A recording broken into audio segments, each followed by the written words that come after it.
Je suis Dorit Naon, j'écris les posts LinkedIn des chefs d'entreprise, je forme leurs équipes à LinkedIn, je suis autrice et chroniqueuse télé. Dans ce podcast pour la rubrique Management de Capital, je vous propose de recevoir chaque semaine des acteurs qui ont su répondre aux nouveaux défis du monde du travail. Remue Manage, le podcast qui secoue le monde du travail. C'est la cofondatrice de Plan Cash, la plateforme d'éducation féministe qui parle d'argent aux femmes sans tabou et qui donne des conseils aux femmes sur la culture financière. Bonjour Morgane Dion. Bonjour. Aujourd'hui, on va parler, du coup, sans transition, d'éducation financière ensemble et notamment de comment bien négocier son salaire, surtout quand on est une femme, parce que malheureusement, c'est un vrai sujet, notamment via le syndrome de l'imposteur, le fait de se sentir illégitime, mais je ne spoile pas, tout ça, tu vas en parler bien mieux que moi. Et on va commencer par une étude, Opinionway, je vais te faire réagir à cette étude. On a 48% des femmes qui n'osent pas demander une augmentation de salaire, donc c'est le baromètre de l'égalité professionnelle réalisé par Opinionway qui le dit. Selon l'APEC, les femmes cadres négocient moins leur salaire à l'embauche que les hommes. Elles pensent que leurs profils n'ont pas les atouts suffisants pour être en position de négocier. Pourquoi ? Alors, c'est une très vaste question en réalité. La question de savoir si les hommes et les femmes négocient leur salaire, que ce soit à l'embauche ou une augmentation, leur premier emploi, etc., sont des questions qui intéressent les scientifiques depuis des décennies. Les premières études, on en trouve déjà dans les années 70 sur la question. De manière générale, effectivement, ça fait des décennies que on sort des chiffres qui disent que les femmes négocient moins leur salaire. Alors, ça me fait partir dans beaucoup de sens, cette question. La première, c'est qu'il y a une réalité, que les femmes ont moins confiance quand il s'agit de négocier leur salaire. C'est le premier point. Les études montrent qu'effectivement, elles négocient moins souvent. Quand elles le font, elles négocient moins d'argent, enfin demandent moins d'argent, et elles négocient de manière moins régulière. Donc moins. Le premier point, c'est, j'ai quand même envie de donner un petit peu d'aspect positif, c'est qu'il y a des nouvelles études assez récentes qui datent de 2023, qui ont été menées au Canada, aux États-Unis, en Australie, qui montrent qu'en réalité, quand on combine une multitude de chiffres, donc c'est une méta-analyse en fait sur des centaines. En fait, ils ont pris des centaines d'études.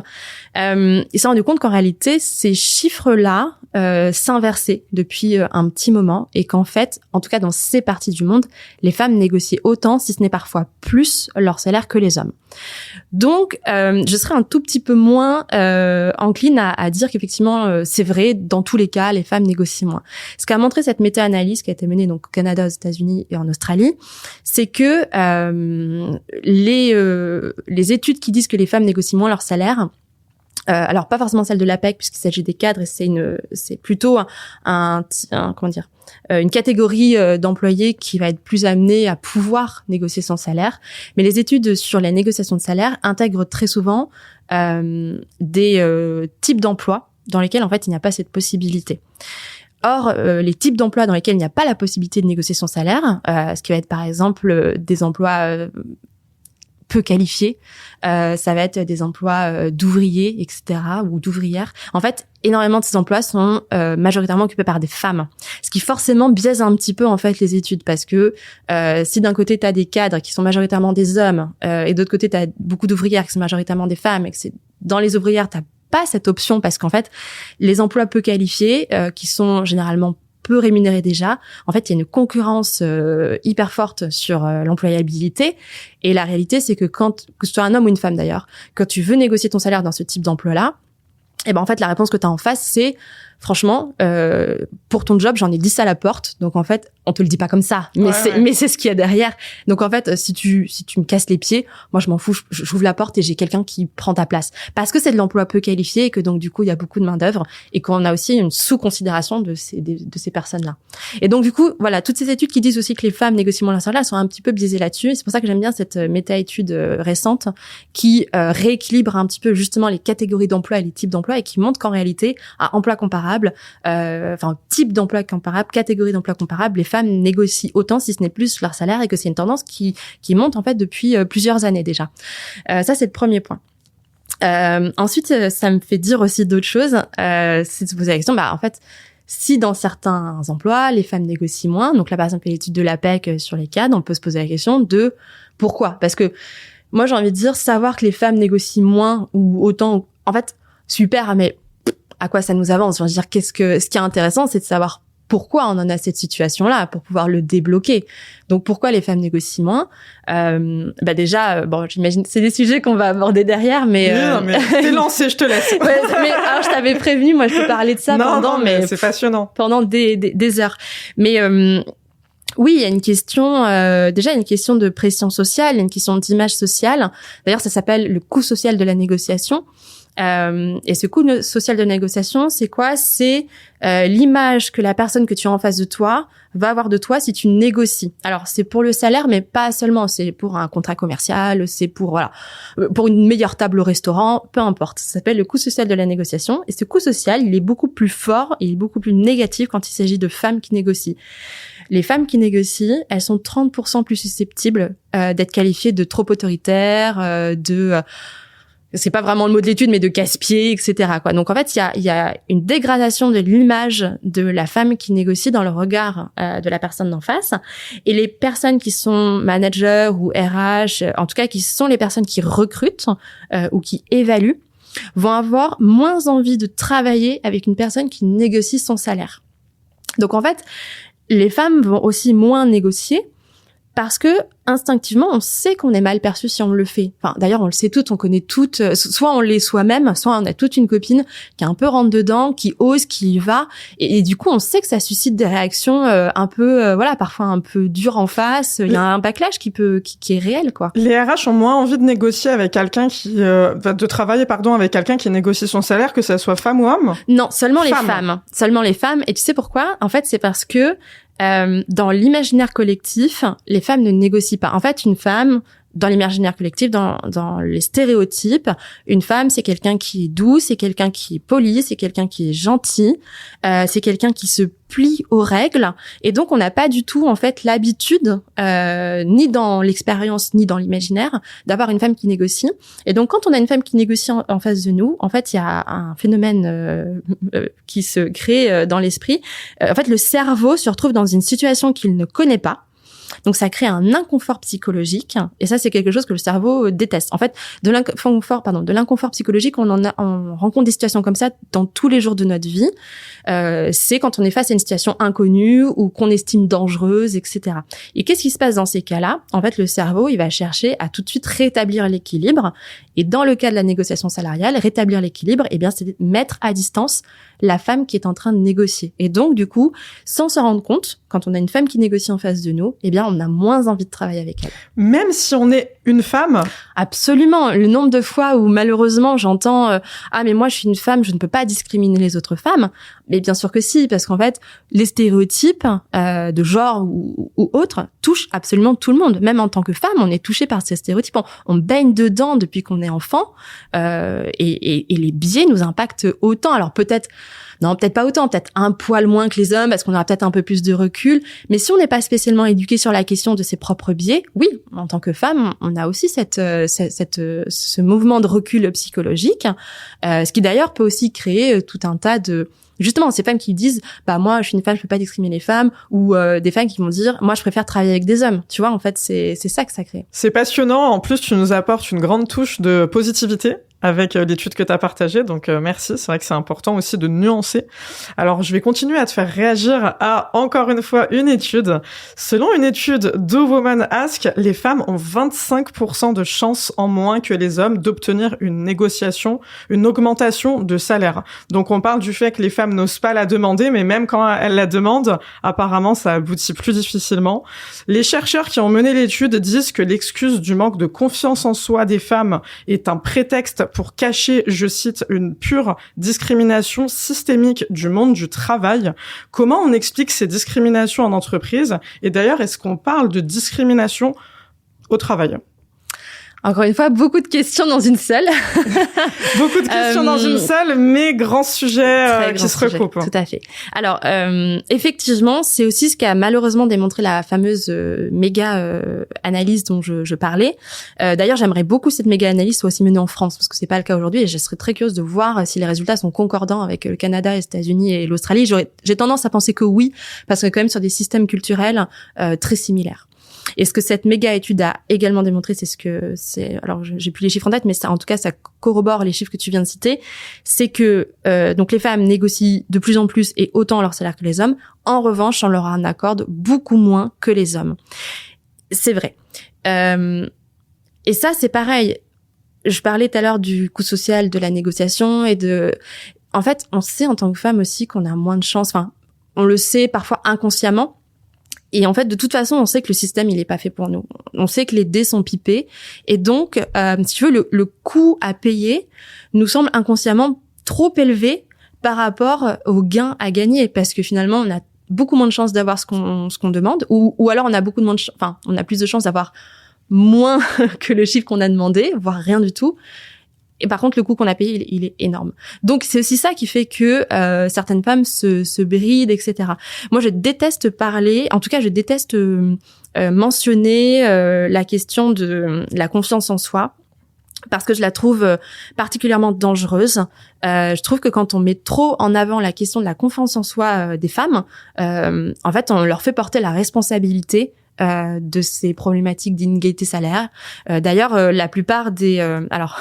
Moi-même, je fais des formations pour négocier son salaire. Donc, ce que je vais dire est un peu jouer contre mon propre camp, mais quand on dit il faut apprendre aux femmes à négocier, il faut qu'elles aient plus confiance en elles, il faut qu'elles fassent comme les hommes. Déjà, excusez-moi, mais faire comme les hommes, c'est pas du tout une valeur de référence. D'accord. Il faut qu'elles soient plus punchy, etc. Il faut qu'elles en demandent. Lean In en anglais, le livre de Sheryl Sandberg. Moi, je déteste en fait avoir à faire ça parce que ce qu'on dit aux femmes factuellement, c'est en fait c'est votre faute quoi. C'est vous qui demandez pas assez. Regardez, nous les mecs on y va, on demande, on a. Non, la réalité c'est que même quand on y va, on nous le donne pas. Donc la question c'est pas tellement la question de la confiance ou non. On rajoute de la culpabilité aux femmes. Exactement. Et en fait, ce qu'il faudrait, c'est il faut changer le système. Il faut pas. Les femmes n'ont pas besoin d'être réparées. C'est le système qui doit être réparé. Donc voilà. Donc sur la question de la confiance, moi je suis toujours très. Ça me fait monter dans les tours. Maintenant, la réalité, c'est que cette confiance, en fait, c'est la même. Les petites filles et les petits garçons ont exactement le même niveau de confiance quand ils sont petits. Par contre, tout ce qu'on va leur apprendre, justement, en fait, cette expérience du monde extérieur, l'éducation qu'on reçoit par nos parents, à l'école, dans tous les domaines en fait de la vie, fait que la confiance des femmes, petit à petit, est grignotée. Alors que celle des hommes, au contraire, ne fait qu'augmenter.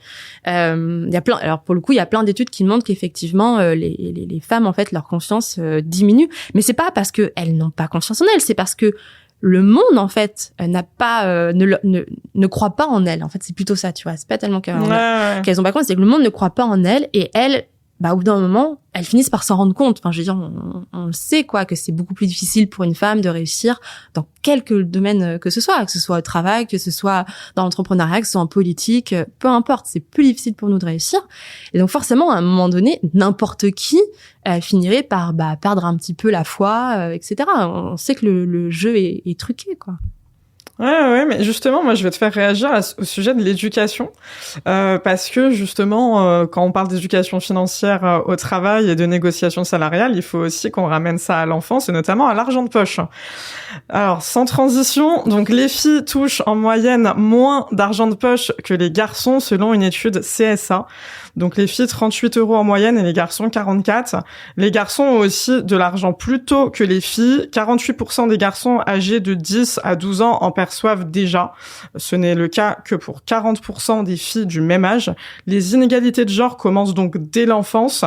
C'est le schéma éducatif qui explique ce tabou pour les femmes à parler d'argent au travail.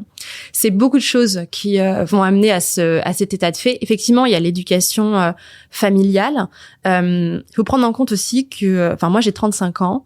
Je suis évidemment maintenant avec Planca, je suis fortement éduquée au sujet et donc c'est un sujet que je vais aborder avec ma fille aussi quand elle va grandir. Bon là, elle a 11 mois donc c'est un petit peu tôt. Mais quand elle va grandir, je vais avoir vraiment à cœur de l'éduquer sur ces sujets. Mais il faut prendre en compte que les générations avant la mienne, donc celle de nos parents, celle de nos grands-parents, donc nos mères, nos grands-mères, n'ont pas eu en fait cette éducation. Ce qui fait que notre génération de trentenaires n'a pas été éduquée sur le sujet, etc. Donc, nos familles ne nous ont pas éduqués en tant que filles sur la question financière parce qu'elles-mêmes n'avaient pas été éduquées, etc., etc. Donc nos mères, alors moi je sais pas pour ta mère ou pour les mères des personnes qui nous écoutent, mais en tout cas la mienne me parlait pas spécialement d'argent, on parlait pas de salaire, on parlait pas, tu vois, même du budget de la famille, on parlait pas, je sais pas, à un certain âge on pourrait parler par exemple du crédit pour la maison. Enfin voilà, c'est des sujets dont on ne parle pas du tout, ce qui fait qu'on arrive à l'âge, on va dire fin de l'adolescence, finalement on n'a pas été éduqué ni à qu'est-ce que c'est que tenir un budget, ni à comment, enfin la notion d'épargne et d'investissement et de retour sur investissement, ni à aller chercher de l'argent, voilà, enfin ni à faire des choses hyper concrètes comme des impôts, etc. Quoi. Donc il y a déjà la question de l'éducation. Pourquoi les petits garçons s'en sentent un petit peu mieux ? Parce que les garçons, dans l'éducation générale, on va leur enseigner à ne pas s'arrêter à un non. D'ailleurs, dans certains cas, ça pose quand même des soucis à l'âge adulte. Mais en tout cas, on leur enseigne à pas s'arrêter à un non, on leur enseigne à aller chercher plus loin, on leur enseigne à demander plus, voilà, tu vois, à en vouloir. Une fille qui en veut, quel que soit l'âge, c'est très mal vu. Enfin, tu vois, quand on est adulte et qu'on en veut, c'est, oh là, elle raille le parquet, oh là là. Puis si elle réussit, c'est, oh là, elle a dû passer sous la table pour y arriver, etc. Enfin, tu vois, en fait, c'est des discours qu'on entend énormément. Bien sûr. Mais les petits garçons, eux, on valorise le fait d'aller en chercher. Et en fait, ils ont plus d'argent de poche. Alors, pourquoi aussi, et ça c'est, je crois que c'est une étude de Pixpay, qui est un moyen de paiement pour les adolescents, qui partageait cette information-là.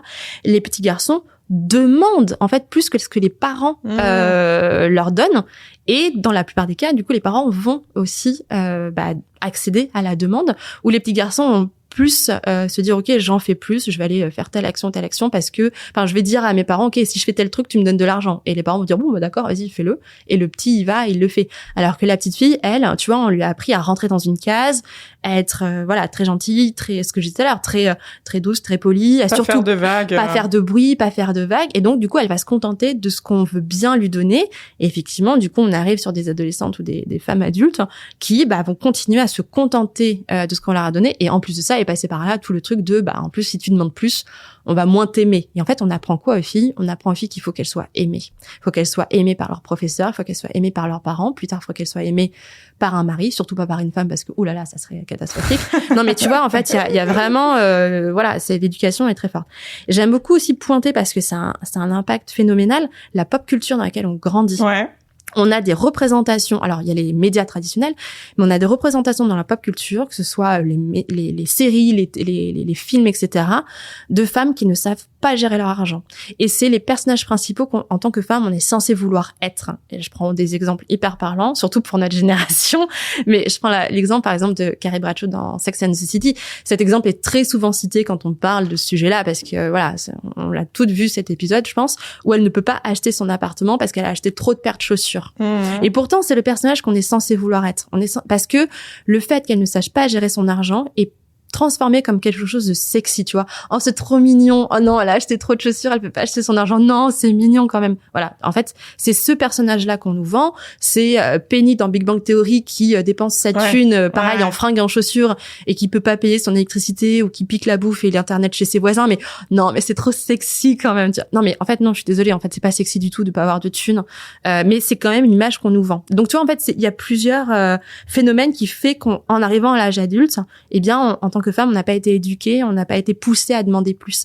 Et les médias traditionnels ont aussi leur rôle à jouer. Aujourd'hui, 90% encore des médias qui parlent d'argent aux femmes leur parlent sous l'aspect de comment j'optimise mes soldes, comment je fais des économies. Et en fait, c'est vraiment sous l'aspect culpabilisation. C'est-à-dire qu'on dit aux femmes... Même responsabilité. On dit aux femmes, tu sais pas gérer l'argent. Ouais. Attention, en fait, t'es une dépensière. Et toi, tout ça, ça rejoint cet imaginaire de la femme dépensière, etc. Alors que les études montrent que les femmes ne sont pas plus dépensières que les hommes. Ça, c'est complètement faux. Et par contre, 75% des articles qui parlent d'argent aux hommes vont leur parler des dernières cryptos, de l'application de trading à la mode, de rendement, d'investissement, de rentabilité, d'immobilier, etc. Même si parfois ils y connaissent rien, mais à force qu'on leur en parle, bah forcément ils se disent que c'est un sujet masculin, et les femmes aussi se disent que c'est un sujet masculin. Premier point. Et deuxième point, ils finissent par se persuader qu'ils connaissent le sujet et ils y vont. Et même s'ils connaissent pas, c'est pas grave parce que ils y vont, ils se trompent, c'est pas grave. Et bah ils apprennent de leur erreur et ils continuent. Ils sont plantés sur la première crypto, le truc a foiré, c'est pas grave, on achète la suivante. Enfin, tu vois ce que je veux dire? Alors que nous, en fait, on nous a jamais éduqués à faire ce pas-là. Ce qui est très intéressant, c'est que tu pointes les médias et à juste titre sur l'aspect, les femmes sont nunuches en fait, on est dans l'accompagnement financier avec les femmes, là où on considère que les hommes ont déjà la pleine maîtrise. Mais pour autant, il y a de l'espoir, donc on revient dans le positif par rapport aux jeunes, parce qu'on parle des enfants, mais maintenant on va parler des jeunes, on va un petit peu grandir. Et ça va mieux du point de vue financier, donc c'est toujours le baromètre Opinionway qui nous dit que les jeunes actifs sont plus à l'aise que les générations passées pour négocier leur salaire. 90% des répondants de moins de 35 ans ont déjà négocié, contre 79% âgés de 50 ans et plus. Donc, en 3 ans, les chiffres sur la négociation dès le premier emploi ont explosé. C'est une très bonne chose. Ils sont 62% à l'avoir fait. On a gagné 25 points, contre 37% des salariés âgés de 50 ans et plus. Comment t'expliques que les jeunes soient plus à l'aise avec l'argent? Alors là, on dézoome juste 2 secondes des femmes parce que j'insiste, c'est vraiment les jeunes actifs en général. Et est-ce que justement c'est les médias qui pour le coup ont un impact positif? Est-ce que c'est l'éducation qui évolue vers plus finalement du fait d'oser? Comment t'expliques ça aujourd'hui? Pour moi, il y a 2 phénomènes qui mènent à cet état de fait. Le premier, c'est la libération de la parole assez récente dans les dernières années sur les sujets d'argent. En fait, ça fait 4-5 ans que petit à petit, c'est des sujets qui prennent vie, notamment grâce aux réseaux sociaux. Pas les médias traditionnels, les réseaux sociaux. Alors, avec aussi tout ce que ça peut générer de contenu attrape-couillon, etc. Bon, mais en tout cas, il y a une généralisation et une augmentation de la conversation autour de l'argent. C'est le premier point. Deuxième point, c'est aussi que les jeunes générations sont plus confrontées à la fin du monde imminente et que il y a aussi un retour vers la santé mentale dans ces générations-là. C'est prouvé. Les jeunes générations sont beaucoup plus averties de l'impact du stress, etc. Tu vois, il y a les crises diplomatiques, politiques, les guerres, les crises climatiques. Enfin, bref, il y a cette truc de fin du monde imminent. Et donc du coup, voilà, les jeunes ont beaucoup plus conscience de l'importance de la santé mentale. Et aujourd'hui, l'argent, c'est une partie prenante de la santé mentale. C'est par exemple une des premières sources de stress. L'argent, c'est une des premières sources de stress au travail. Comment on va finir le mois? Est-ce que j'ai assez, machin, etc. En fait, c'est une des premières choses. D'ailleurs, c'est une des premières raisons pour lesquelles un employé change de travail, c'est à cause du salaire, à cause de l'argent. Donc, tu vois, l'argent fait partie de la santé mentale. Les jeunes sont beaucoup plus sensibilisés à ça. Ce qui explique notamment qu'effectivement, ils vont du coup plus avoir tendance à négocier. Et on voit plein de tendances sur les réseaux sociaux, par exemple. Alors ça vient toujours des États-Unis avant d'arriver en France ou en Europe, mais il y a eu à un moment donné le grand phénomène de quiet quitting, je crois que c'était ça. Où en gros les jeunes disaient sur TikTok, en fait moi j'ai un contrat, je schématise, mais j'ai un contrat de 35 heures. En fait fini de faire 39-40 heures sans être rémunéré pour les heures sup, etc.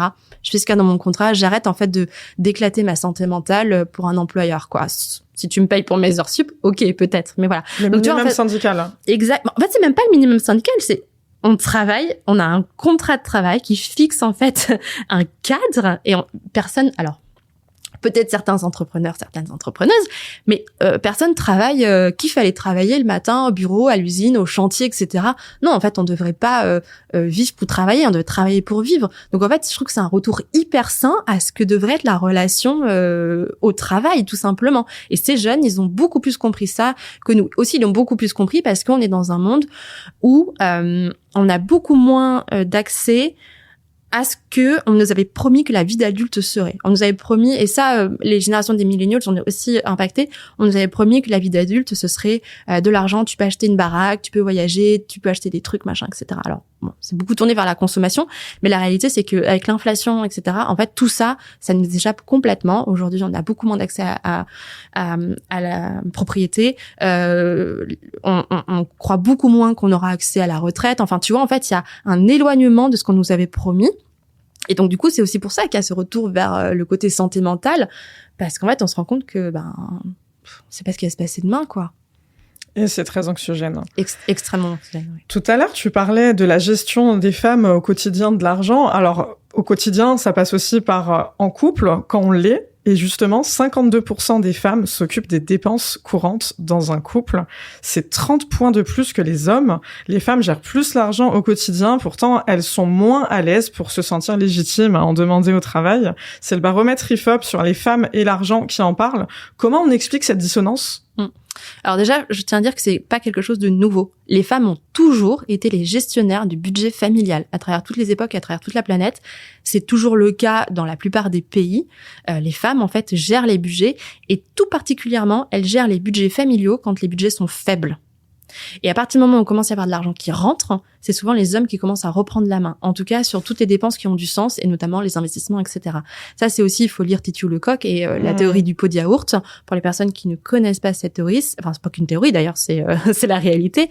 Mais dans les couples, les femmes, là on parle essentiellement de couples hétérosexuels traditionnels, ouais. Les femmes vont effectivement donc se charger du budget au quotidien et elles vont plutôt faire les achats de type les courses, etc. En fait, tout un tas d'achats qui ne sont pas traçables sur la longue durée. Mais quand de l'argent rentre dans le foyer, les hommes vont prendre la main sur les achats principaux, comme par exemple acheter une voiture, acheter des meubles avec des factures, investir dans la résidence principale, etc. Tout un tas de choses, et ce que démontre bien Titiou Lecoq dans son ouvrage, tout un tas de choses qui, lorsqu'il y a malheureusement un divorce, une séparation, ce qui est quand même très souvent le cas aujourd'hui dans les couples, eh bien, les hommes s'en sortent avec des factures prouvant leurs investissements, etc. Et les femmes, elles s'en sortent, et d'où la théorie du pot de yaourt. En fait, elles ont acheté des pots de yaourt, ce qui n'est pas du tout traçable, et donc, du coup, elles ont, en fait, une perte de revenus beaucoup plus importante au moment des séparations, parce qu'elles n'ont pas la capacité de prouver tout ce qu'elles ont investi pour le bien-être du foyer. Donc oui, elles gèrent des budgets, mais ça reste toujours, pas en soumission, mais enfin c'est toujours moins l'impact sur le long terme est beaucoup moins grand que les hommes gérant de l'argent investi, quoi.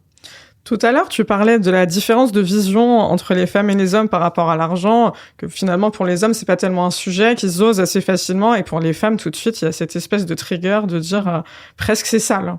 Et justement le rapport IFOP en parle et il dit: pour les femmes, l'argent représente avant toute chose une nécessité pour vivre. À 86% contre 76% des hommes, les hommes, même s'ils partagent aussi cette idée, associent l'argent à des enjeux plus divers, comme un moyen de peser dans la société. Donc on a 9% contre 5%, ou bien un domaine qui est en soi passionnant pour eux. 8% contre 3%. Est-ce que tu partages cette analyse ? Absolument. En fait, il y a une pression sociale. Je ne saurais pas dire, si, je pense que c'est les femmes qui perdent le plus. Mais on va dire qu'il y a une pression sociale différente. Les femmes, il faut surtout pas déjà gagner d'argent. Une femme qui gagne de l'argent, ce que je disais tout à l'heure, c'est très mal vu par la société. Moi, j'aime beaucoup rappeler cette anecdote parce qu'elle m'avait énormément marquée, d'une jeune députée AOC aux États-Unis. Je crois que c'est en 2018 que ça se passe. Elle est élue. Elle est très populaire, elle est dynamique, elle est très sociale, etc. Et quelques semaines ou quelques mois après son élection, elle passe sur un plateau télé pour parler des politiques qu'elle veut mener, des politiques sociales qu'elle veut mener. Et sur le plateau télé, elle porte une robe à sequins. Bref, le lendemain, les médias font leur titre, non pas sur les politiques qu'elle veut défendre, soit pour les soutenir, soit pour dire que c'est une mauvaise politique, mais ils font leur titre sur le fait qu'elle portait une robe luxueuse. Et que donc, du coup, si elle était capable de dépenser autant d'argent juste pour une robe, comment est-ce qu'on pourrait lui faire confiance pour mener les affaires du pays ? Voilà, c'est sur ça qu'on fait les médias. Enfin, c'est ça les titres des médias, quoi. C'est accablant. Ça, c'est hyper symptomatique. C'est pour ça que je le rappelle, parce que pour moi, c'est hyper parlant. Cet exemple, c'est hyper symptomatique de la manière dont la société traite les femmes qui ont de l'argent. Donc, faut surtout pas le montrer. Tu peux en gagner, à la limite, pourquoi pas. Mais il faut surtout pas le montrer. On va douter de comment et où est-ce que tu l'as obtenu, cet argent. Par contre, à contrario, un homme est extrêmement encouragé à gagner de l'argent. C'est là où je disais que moi je trouve qu'aucune des deux n'est vraiment bonne, parce que à l'inverse, les hommes vont être extrêmement stigmatisés s'ils ne gagnent pas d'argent, s'ils s'en sortent pas professionnellement dans la vie, si tu vois ils ont pas la dernière bagnole machin, la montre, la fameuse montre qu'il faut avoir à 50 ans, etc. Donc il y a aussi une pression quand même de leur côté. Si ce n'est que, je trouve quand même que les femmes sont plus perdantes parce que du coup, ça les pousse dans des retranchements de pas parler d'argent, pas vouloir plus d'argent, etc., etc. Alors que bon, les hommes, même s'il y a quand même une pression qui, à mon avis, est très forte et qui doit, d'un point de vue santé mentale, doit énormément les impacter, il n'empêche que c'est quand même quelque chose qui les pousse vers du plus, alors que les femmes, c'est une pression qui les pousse vers du moins. Donc, je pense qu'on est quand même plus perdantes qu'eux. Et je me souviens pas de la suite de ta question. Elle était très longue, mais je pense que c'était très très complet. Okay. Merci beaucoup pour la complétude justement de cette réponse. Et on a beaucoup parlé justement des barrières mentales des femmes vis-à-vis de l'argent dans le salariat, mais finalement ça touche aussi l'entrepreneuriat. Beaucoup d'ailleurs. On a quasiment la moitié des femmes, donc 52% des femmes, qui pas du tout. On va la refaire, Capucine. Je me suis foirée dans mes chiffres. Donc là, elle est où mon truc sur l'entrepreneuriat? Oui, voilà. On va la refaire, désolé. Donc, vis-à-vis de l'entrepreneuriat, les femmes ont aussi beaucoup de barrières mentales. On a 31% des hommes qui sont prêts à créer leur entreprise contre 18% des femmes seulement. On va presque du simple au double. Les hommes voient la liberté financière quand les femmes sont bloquées par leur manque de confiance. Les femmes osent moins que les hommes, là où eux, ils foncent, on l'a vu et revu. Donc, on pointe qui du doigt, finalement? Est-ce qu'on pointe un manque d'audace, les marques du patriarcat dans la société qui est inconsciemment implanté dans l'éducation des femmes? Moi, je pense pas que ce soit tellement une question d'audace. Je pense qu'au contraire, les femmes sont bien plus courageuses et bien plus audacieuses que les hommes de manière générale. Je suis désolée, messieurs. Non, moi, je pense qu'on a Alors, il y a plusieurs problèmes. Déjà, le premier problème, c'est que en tant que femme, on a tendance à envisager l'entrepreneuriat, et je l'entends beaucoup. Moi, je suis devenue maman il y a pas très longtemps, et dans les groupes de mamans, c'est vraiment un truc hyper prenant. Ça m'a vraiment marqué. On envisage l'entrepreneuriat essentiellement comme une possibilité pour pouvoir adapter notre vie personnelle à notre vie professionnelle. Parce qu'en fait, quand on devient maman, ce qui est évidemment pas la panacée, ce qui est pas l'objectif de toutes les femmes, mais ce qui reste quand même pour beaucoup une trajectoire classique, le monde du travail il est plus du tout adapté en fait. Le soir, c'est encore les femmes qui s'occupent beaucoup des enfants, la charge mentale. Le soir, c'est beaucoup plus les femmes qui vont les chercher. Les horaires de la crèche, de l'école, c'est pas 19h comme au boulot, c'est 17h dans le meilleur des cas. Enfin, voilà. Donc en fait, il y a une conciliation vie pro vie perso qui est très difficile, notamment à l'arrivée de la maternité. Et donc les femmes, en fait, le choix qu'elles ont, parce que en fait, les hommes j'ai pas le mot en français, mais ils prennent pas le relais, voilà, ils prennent pas forcément le relais. Ils soutiennent pas, en fait. Très peu. Et donc, les femmes, elles ont, en fait, un petit peu l'obligation, malgré elles, de devoir adapter, leurs agendas. Et donc, il y a deux solutions qui s'offrent à elles. Le premier, c'est de passer à temps partiel. Mais temps partiel, ça veut dire qu'il y a une énorme perte de revenus. Ou de se lancer dans ce qui est montré comme la voie royale pour agencer son agenda, l'entrepreneuriat. Donc en fait, on présente l'entrepreneuriat aux femmes souvent comme pas comme une opportunité économique, mais comme la capacité de pouvoir jongler avec tout. Tu vois, au lieu de les aider ou au lieu de reprendre une partie de leur responsabilité, on leur dit juste adapte-toi et fais de l'entrepreneuriat, etc. On a tendance à oublier de leur dire que l'entrepreneuriat c'est quand même super compliqué, que en fait c'est beaucoup plus de... Bon, je suis désolée, je sais qu'il y a des salariés qui travaillent énormément, mais l'entrepreneuriat, ça s'arrête jamais. Je veux dire, t'as des merdes le soir, t'as des merdes le week-end, enfin, ça s'arrête jamais, sauf si t'as vraiment beaucoup de chance, tu te payes très peu, voire pas du tout. Enfin, en fait, c'est pas du tout la voie royale qu'on promeut aux femmes. Et d'ailleurs, il y en a beaucoup qui en reviennent et qui, retournent dans le salariat derrière. Je sais qu'il y a des communautés aussi, par exemple, de femmes qui ont beaucoup moins accès à l'emploi. Je pense notamment aux femmes voilées qui subissent des discriminations beaucoup plus fortes que les femmes non voilées à l'emploi. Et je sais, parce que des femmes m'en parlaient, et je crois d'ailleurs qu'il y a des études qui ont été menées sur le sujet, elles vont beaucoup plus en fait être poussées vers l'entrepreneuriat parce que finalement, elles se prennent tellement de portes que elles se disent en fait la seule possibilité que j'ai pour travailler, c'est de devenir freelance, d'être à mon compte, tu vois, etc. quoi. Donc il y a quand même un système qui nous présente pas l'entrepreneuriat homme comme femme de la même manière. Les hommes, effectivement, on va leur montrer l'entrepreneuriat et surtout ils ont plein d'exemples. Mais il y a plein d'exemples. Les role modèles dans l'entrepreneuriat. Alors heureusement, il y en a de plus en plus de femmes qui sont montrées en rôle modèle. Mais les hommes, ils en ont partout. Je veux dire, t'ouvres un magazine, t'as un entrepreneur de l'année, t'as le patron d'une entreprise, enfin partout. Tu tournes les yeux partout. Voilà, c'est que des hommes qui sont entrepreneurs. Donc forcément, le modèle qu'on leur montre, c'est le mec. Et souvent, c'est un peu le mythe aussi du génie masculin. Tu vois, c'est genre le mec qui est super smart, qui a trop la bonne idée, etc. Donc t'as déjà, je pense, pour répondre à ta question, la première cause, c'est la conception de l'entrepreneuriat qui est différente en fonction de si on l'adresse à une femme ou à un homme, qui ne devrait pas l'être, très franchement. La deuxième raison, c'est les financements. Mais les financements, voilà. En fait, on ne finance pas, ça y a qu'à suivre toutes les études de Sista, etc. Ouais. On ne finance pas les entreprises des femmes. Et moi, je suis entrepreneur, je le sais très bien. On a levé des fonds avec mon associé Léa. Ça n'a pas été évident, on a réussi. Mais sans citer, parce que la question c'est pas de comparer quoi que ça, mais on a un acteur de notre secteur qui est un homme qui s'adresse à une communauté d'hommes. Il a levé 3 fois plus que nous en 3 fois moins de temps. Alors que franchement, ça faisait 1 an et demi qu'on avait des KPIs. Enfin, on avait des clientes, vraiment on avait du chiffre d'affaires. Enfin, on avait vraiment un track record très bon. Et en fait, à chaque fois, tu vois, nous demandait toujours, mais vous êtes sûr que votre service, il est nécessaire? Non, mais en fait, demande-nous tu vois, on nous questionnait jamais sur nos chiffres, sur nos ambitions business et nos projections financières. On nous posait toujours la question de, est-ce que notre business, il est légitime? Mais mec, en fait, ça fait 1 an et demi qu'on le fait, notre business, oui, il est légitime. Et donc, tu vois, en fait, cet accès au financement, moi, quand je me suis lancée en entrepreneuriat avec Léa, je le savais, on en était tout à fait conscientes toutes les deux, que accéder au financement, ça allait être très compliqué. Et donc forcément, c'est un frein supplémentaire. Et puis après, il y a aussi la ségrégation genrée des métiers. Donc c'est le fait que les hommes sont plus poussés dans un certain type de métiers qui sont plus valorisés et qui sont plus rémunérateurs, comme aujourd'hui les métiers techniques ou technologiques, l'informatique, etc. Et les femmes sont plus poussées dans des métiers qui sont moins rémunérés et moins valorisés par la société, comme l'enseignement, le soin, etc.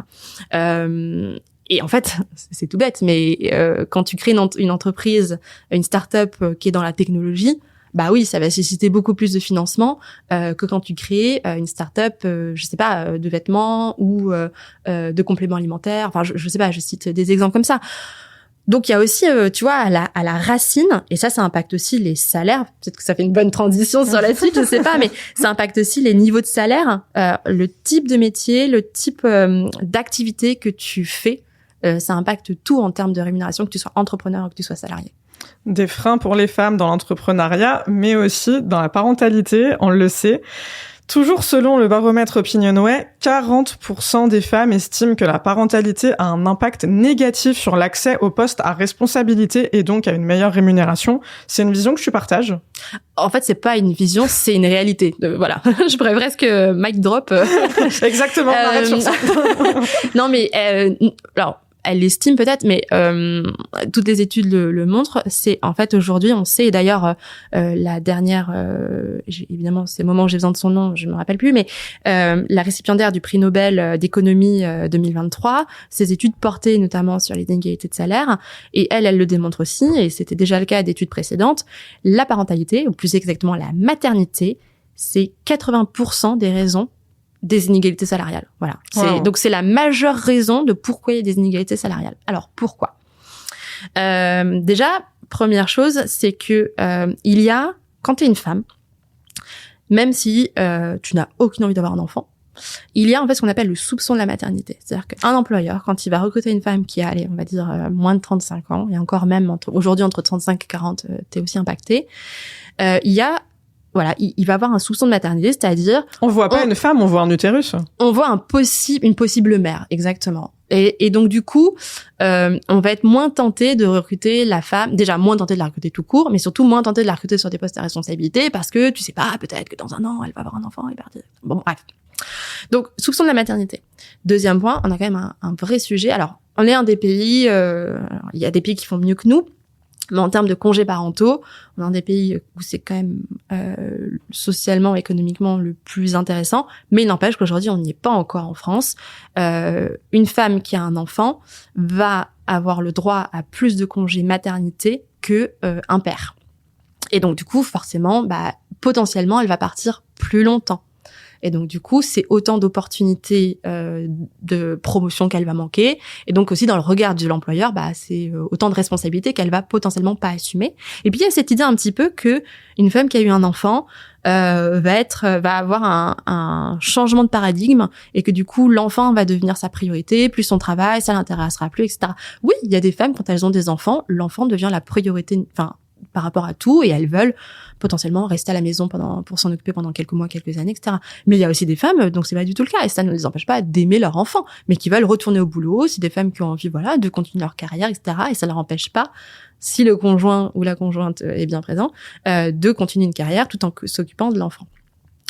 Les pères qui ont un enfant, les pères tout court du coup, ils ont ce qu'on appelle le bonus du père. C'est-à-dire, en fait, l'imaginaire que quand tu deviens père, tu deviens pas seulement père, tu deviens un chef de famille. Tu vois. Et que donc, du coup, tu as pris des responsabilités. C'est marrant, tu vois. Les femmes, elles sont potentiellement moins de temps, mais les hommes, eux, ils ont plus de responsabilités. Et donc, du coup, c'est beaucoup plus valorisé, et ils vont avoir plus tendance à avoir des promotions, des augmentations, etc. Bon. Voilà, donc ça pèse.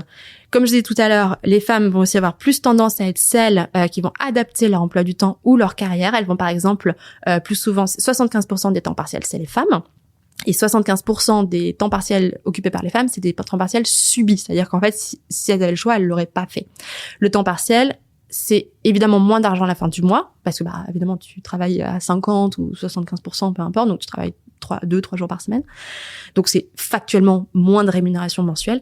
Mais les temps partiels, c'est aussi majoritairement des emplois moins bien rémunérés. C'est des emplois moins qualifiés. C'est des emplois avec moins de responsabilités. Ce qui veut dire que c'est aussi moins rémunéré au taux horaire. Donc en fait, t'as une double pénalité financière quand tu prends un temps partiel quand t'es une femme. Et c'est les femmes qui les prennent.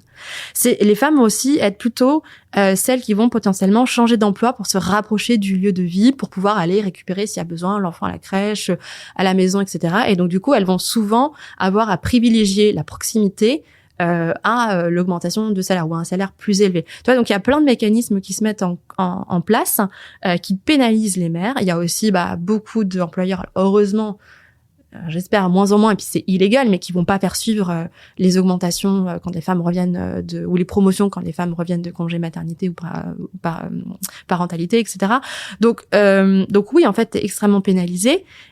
Et aujourd'hui, je crois que en gros, si tu regardes les graphes, tu vois que grosso modo, il y a une inégalité de départ qui existe, et puis à la parentalité, le truc ça s'écarte de manière monstrueuse, quoi. C'est catastrophique. Et ça, tant que on l'aura pas pris en compte réellement, c'est-à-dire tant que et c'est une approche globale qu'il faut avoir, tu vois, en fait.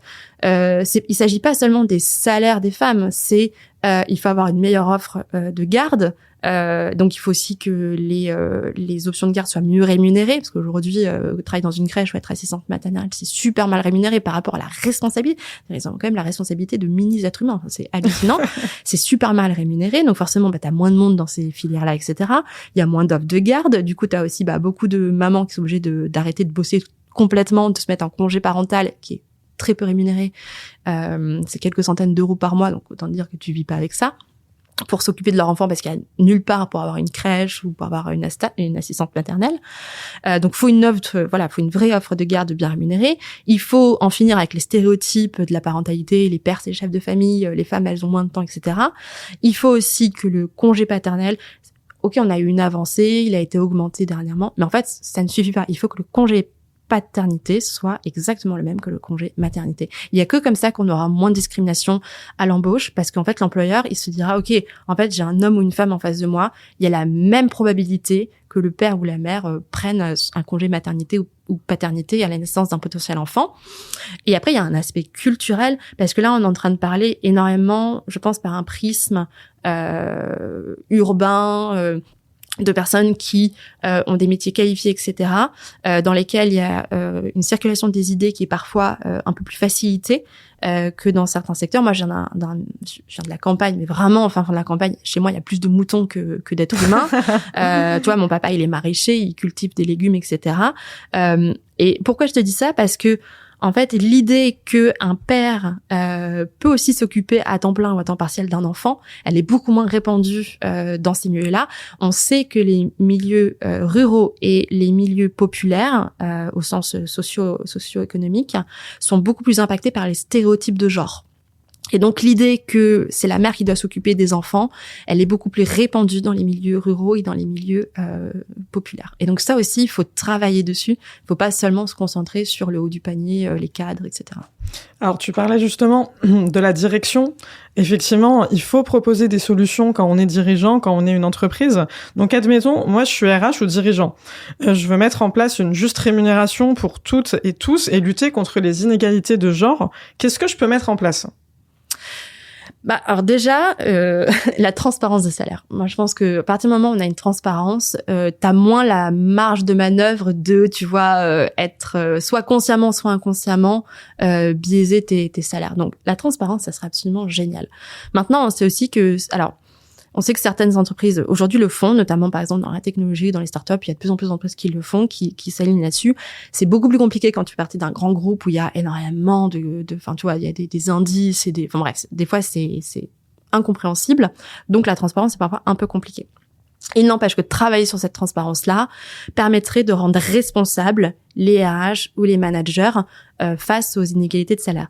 Il y a un index qui existe, qui a le mérite d'exister, qui n'est pas parfait, mais qui est laissé à la seule appréciation des entreprises. Il n'y a pas de contrôle et parfois, et aussi il y a des systèmes de calcul, des quotas, etc., qui permettent de passer un petit peu entre les mailles du filet. Donc peut-être qu'on pourra avoir aussi, il faudrait peut-être retravailler cet index ou aller un peu plus loin dedans. Je pense qu'il faudrait avoir des sanctions beaucoup plus dures. Je suis désolée, voilà, mais moi je pense qu'aujourd'hui, il faudrait avoir des sanctions beaucoup plus dures sur les inégalités de salaire dans les entreprises.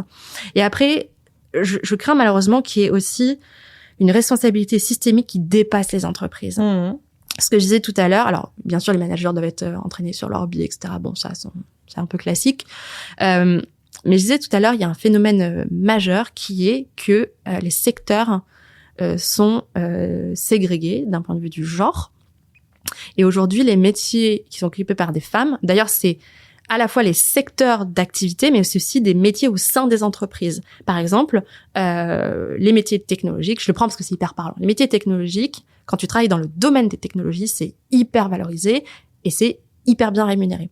Quand tu travailles, tiens, on va prendre les RH, puisqu'on le citait, quand tu travailles dans le domaine des RH, c'est beaucoup moins bien valorisé et c'est beaucoup moins bien rémunéré. Et en fait, c'est les hommes qui bossent dans la technologie et c'est les femmes qui bossent dans les RH. Mais les boss des RH, c'est quand même des hommes beaucoup. Enfin bon, bref. Oui, truc.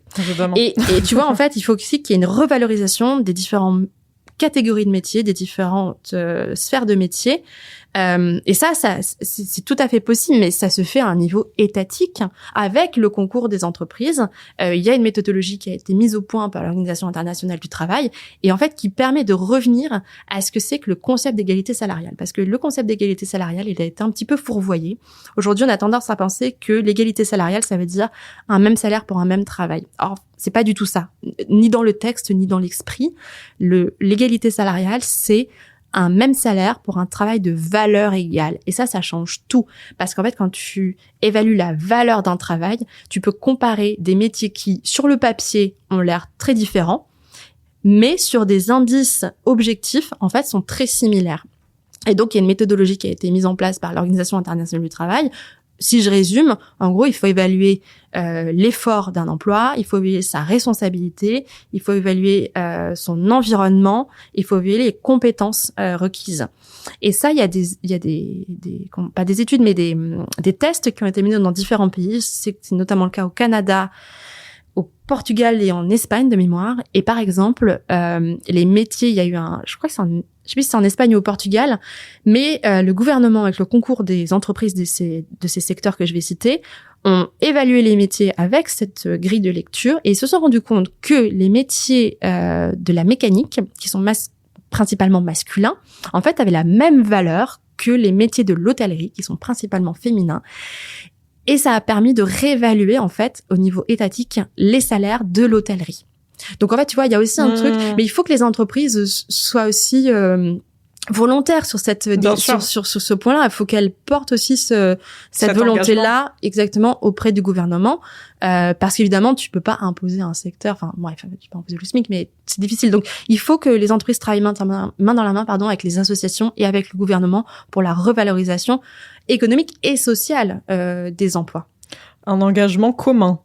On parle beaucoup de meilleurs moments pour négocier son salaire. Est-ce qu'il y a un meilleur moment, plutôt à l'embauche, plutôt après? Et d'ailleurs, à quel moment l'aborder en entretien? Ok, je fais ma petite digression juste avant. Le meilleur moment pour négocier son salaire, c'est le premier emploi, parce que c'est le moment où si jamais vous négociez pas, potentiellement, vous allez prendre un job à 35 au lieu de 40. Donc, on dit 5 000 à l'année, ça fait pas une énorme différence au mois. Mais en fait, ces 5 000 à l'année, en fait, si vous avez des augmentations de salaire ou des primes qui sont basées sur votre salaire fixe, et en fait, ça va s'accumuler, vous allez changer d'emploi, et vous allez repartir sur un salaire qui est basé sur votre salaire précédent, ce qui est d'ailleurs une grosse erreur, mais etc., etc. Et donc, il y a une chercheuse qui travaille énormément sur les sujets de négociation salariale et qui a mené énormément d'études, notamment sur la proportion des femmes à négocier, etc., qui s'appelle Linda Babcock, et dont il faut lire les travaux. Et elle avait fait une étude, elle avait fait un petit calcul, et en gros, elle avait démontré, donc c'est en dollars parce qu'elle est américaine, que si tu prends un emploi donc à 35K au lieu de 40, en changeant d'emploi, en accumulant les augmentations, etc., moyenne, tout ça, à la fin d'une carrière, tu pouvais avoir perdu jusqu'à $1 million. Wow. Et moi, je dis toujours, je sais pas ce que toi tu ferais avec $1 million, mais moi, personnellement, je sais ce que j'en ferais. Beaucoup de choses. Donc, d'un point de vue général, c'est quand même le premier salaire qui est le plus important. Après, ça veut pas dire que c'est pas possible de le rattraper. Il faut toujours, à mon sens, parler du salaire. Il faut aborder la question si c'est pas fait en face. C'est différent selon si c'est un entretien d'embauche ou si c'est un entretien annuel. Dans l'entretien annuel, la première des choses, c'est qu'il faut savoir comment ça fonctionne dans son entreprise. Il y a des process qui sont fixés par la direction et les ressources humaines. D'ailleurs, moi, je dis toujours, la première chose que tu fais quand tu arrives dans un nouveau poste, c'est fixer tes objectifs avec ton manager, et 2, c'est aller voir les RH pour connaître exactement le fonctionnement des process internes. En général, pas toujours parce que ça peut être un peu différent, mais en général, en amont des entretiens annuels, on te fait circuler. Alors parfois c'est un logiciel, parfois c'est une feuille, mais en tout cas on te demande d'exprimer. Donc tu dois remplir, tu dois t'auto-évaluer. Parfois tu dois évaluer tes collègues, ton manager, bref. Mais en tout cas on te demande de remplir tes souhaits, tes désirata. Et donc t'es censé normalement déjà mettre à l'écrit, si tu veux, je sais pas, une augmentation de salaire, une promotion, tu veux plus d'avantages en nature. Alors moi je dis toujours, le plus important, attention, c'est vraiment les salaires fixes, parce que c'est sur ça que sont basées les cotisations sociales, la retraite, etc. Donc il faut absolument en fait toujours demander une augmentation de son salaire fixe, et puis penser à prendre en compte que l'inflation a un impact sur ton niveau de vie. Donc par exemple, je sais pas, si toi tu veux être augmenté de 10% par exemple, et que l'inflation en ce moment, je sais pas, elle est à 4% moyenne, du coup tu prends ton salaire, tu l'augmentes de 4% et tu augmentes de 10%, enfin t'ajoutes les deux trucs, tu vois. Donc tu demandes 14%, tu demandes pas juste 10 quoi, tu demandes 14. Bref. Donc l'entretien annuel, en général, t'es censé l'avoir réfléchi avant de te retrouver face à face avec ton manager ou avec ton ou ta RH. La question sera pas forcément abordée dans cet entretien, parce que comme ils l'ont sur le papier, ils savent en général ce que tu demandes. Et donc, si c'est pas abordé, il faut absolument que toi, tu le fasses. Il faut que toi, tu le mettes sur la table. Ok, vous parlez des objectifs, etc. Il faut faire attention en tant que femme. Dans les entretiens annuels, on a tendance à nous parler plutôt de notre style de management, de notre style de communication. Et c'est souvent sur l'aspect négatif. C'est rare, voilà. Donc, les hommes, on leur parle beaucoup plus de leurs résultats factuels et chiffrés, et on leur dit t'as fait une super année, t'as rentré X clients, t'as augmenté le chiffre d'affaires de temps, t'as réussi à traiter X dossiers, t'as amené au bout de tel projet bref. Les femmes, on leur dit ok, donc sur l'équipe t'as fait ça, bon le client là, il avait souligné ce point-là, bon c'était pas tip top, faudrait améliorer bon. Donc en tant que femme, il faut absolument, au-delà du salaire, de l'augmentation de salaire ou des promotions, etc., dont on veut parler, il faut absolument aussi demander. Déjà, faut avoir des objectifs chiffrés avant pour prouver qu'on les a atteints. Et puis, il faut en parler dans l'entretien, dire, OK, moi, j'ai rempli, si le manager le fait pas, faut le dire. OK, moi, j'ai traité X cas clients, dont X% ont été satisfaits, quitte à faire circuler en amont un petit questionnaire à ses clients qui remplissent pour pouvoir le prouver, etc. Voilà. En tout cas, faut avancer des chiffres qui vont pouvoir aussi prouver qu'on a de la valeur et prouver pourquoi, et dire, en fait, moi, je demande telle augmentation, c'est pas pour rien, c'est parce que j'ai fait tel et tel résultat et que je vais continuer à faire tel et tel résultat.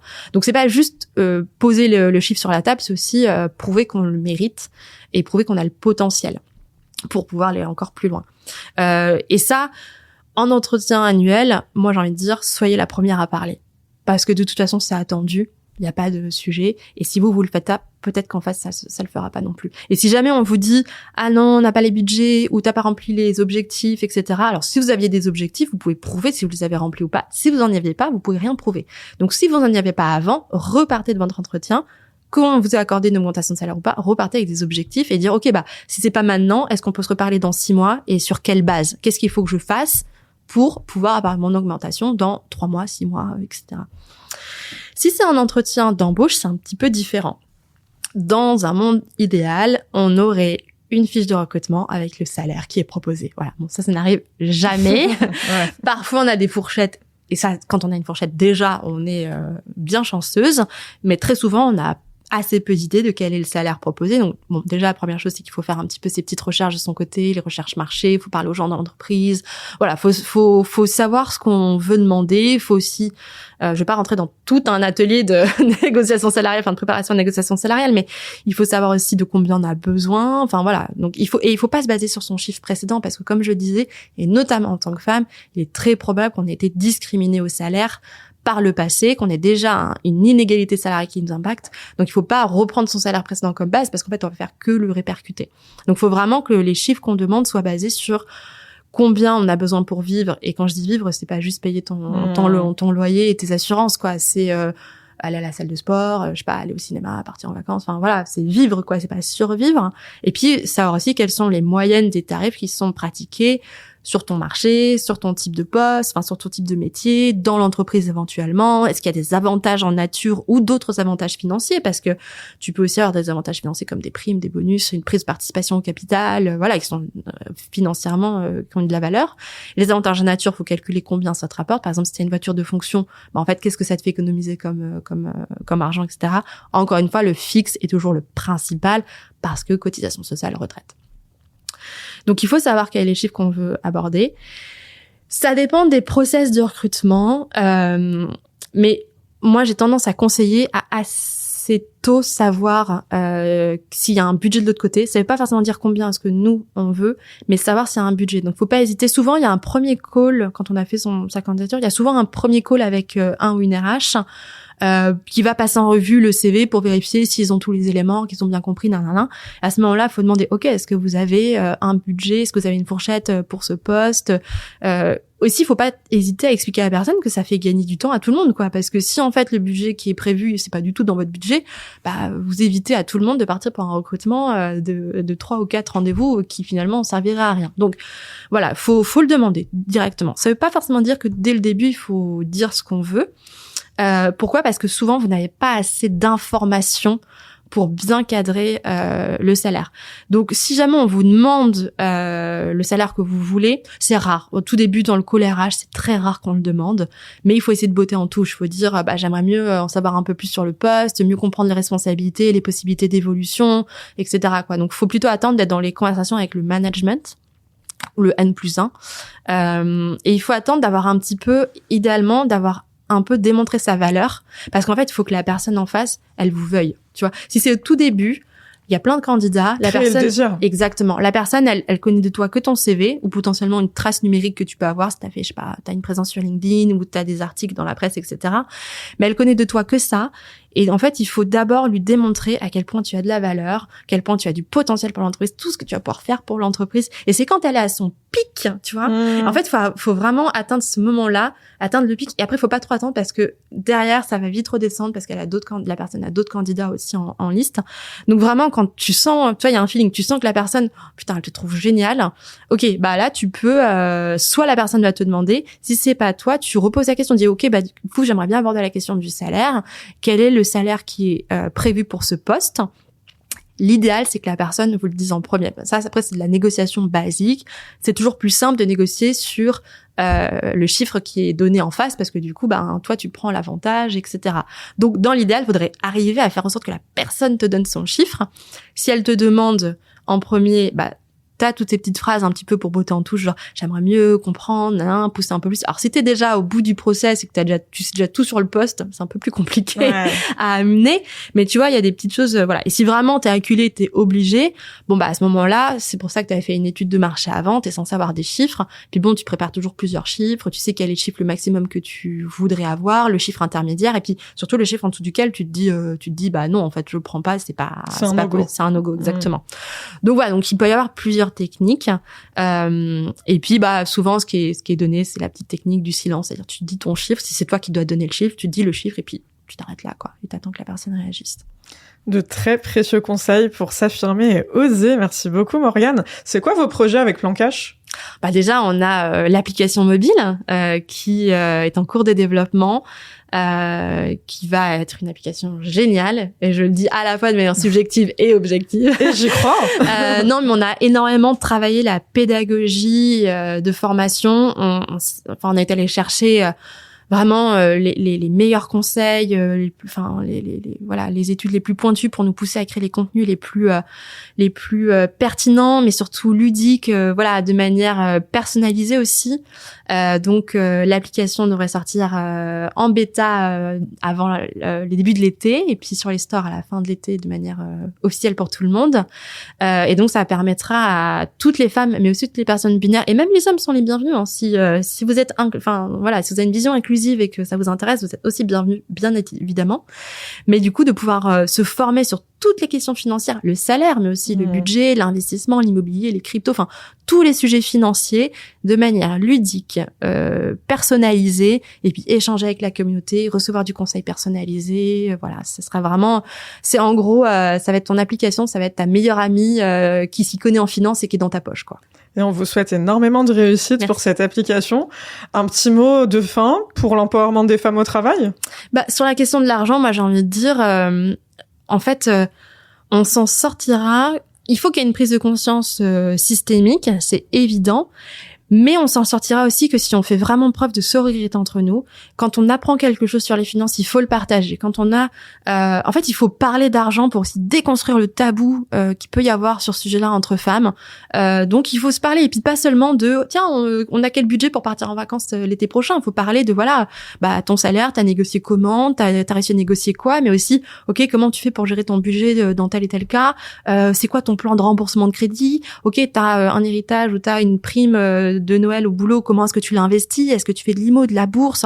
En vrai, il faut vraiment qu'on déconstruise tout ça, et parfois ça peut être compliqué entre femmes d'aborder le sujet, donc il faut qu'il y en ait une dans le groupe d'amis qui dit allez, c'est moi qui y vais là, je pose des trucs sur la table et on en parle, et petit à petit le truc se déconstruit, et moi je dis toujours, parler d'argent, c'est pas seulement, ou négocier son salaire, parce que c'était le sujet, c'est pas seulement le faire pour soi, c'est pour le faire pour toutes les femmes, pour que ensemble on arrive à tout déconstruire et à rattraper le retard qu'on a pris. Un message très très fort qui va résonner, j'en doute pas, auprès de nombreuses auditrices et auditeurs. Merci énormément d'avoir été avec nous, Morgane Dion. Merci pour tous tes conseils, pour ta vision inspirante, et bravo pour les engagements avec Plan Cash. On a besoin de sororité, on a besoin de féminisme, on a besoin de déconstruire aussi toutes les barrières mentales des femmes, malheureusement. Il y en a encore beaucoup trop. Merci encore pour tes lumières. Prends soin de toi. Merci à toi, et merci beaucoup d'avoir pris autant de temps pour m'écouter. Je sais que j'aurais pu parler encore plus longtemps, mais... C'était passionnant, et on aurait pu effectivement faire beaucoup plus, mais déjà le podcast est très très riche. Merci encore pour tout ce que tu nous as partagé. Merci à toi. Merci d'avoir écouté ce podcast. Si vous avez aimé, abonnez-vous sur votre plateforme préférée, ajoutez des étoiles, des likes et des commentaires. Rendez-vous la semaine prochaine.